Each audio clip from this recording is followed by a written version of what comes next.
Welcome to the Pennsylvania Case Law Update While You Drive podcast. You give us less than 20 minutes per week, we will make sure you never miss changes in the law. This week's episode is brought to you by the McShane Firm. For nearly 20 years, the attorneys of the McShane Firm have been trusted by our neighbors and our friends to represent them in DUI and criminal law cases. Thank you for joining us for episode 36 of the Pennsylvania Case Law Update While You Drive podcast.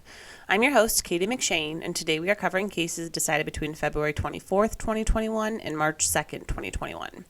There's only one criminal case to discuss this week, so let's dive right in. In the case of Commonwealth v. Grooms, the defendant appeals his judgment of sentence following a stipulated bench trial. At issue was the trial court's denial of a motion to suppress. The facts are as follows. In October of 2018, two officers were walking a patrol of the Harrisburg Mall parking lot. They came upon the defendant's car and stated that they could smell the odor of fresh marijuana. The officers looked into the car but did not observe any contraband in plain sight. They then used their lockout tool to unlock the vehicle and search the car.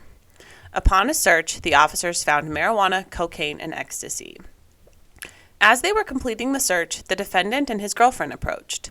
The defendant admitted that the marijuana belonged to him, and he was arrested and charged with various drug-related crimes. The defendant filed a motion to suppress. At the hearing, the officer testified that he made the decision to search the vehicle based on the odor alone, and that he was aware that approximately 2 months prior to this arrest, medical marijuana became legalized in leaf form. The trial court advanced a bright-line rule in their opinion that the odor of marijuana alone is enough to establish probable cause. While this case was pending on appeal, the courts decided the cases of Alexander and Barr. These two decisions changed the state of the law on vehicle searches as well as the standard for probable cause when it comes to the odor of marijuana.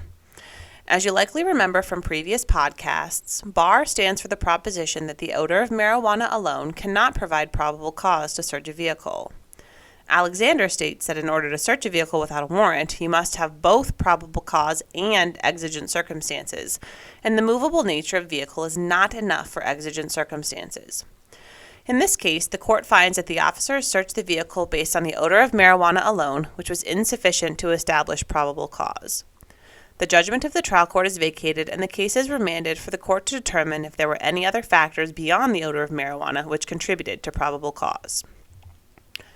That's all I have for you this week. As always, the full text of this case, as well as all the other cases decided this week, can be found in the case notes.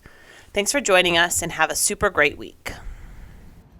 Thank you for listening to the Pennsylvania Case Law Update While You Drive podcast. Be sure to subscribe to this podcast and our YouTube channel to make sure that you are always in the know when it comes to important changes in Pennsylvania case law. We want to thank this week's sponsor, the McShane Firm. The McShane Firm is a central Pennsylvania fixture when it comes to DUI and criminal defense. The attorneys and staff at the McShane Firm believe in good old-fashioned central Pennsylvania values like hard work and straight talking. Give them a call if you or a loved one ever needs help.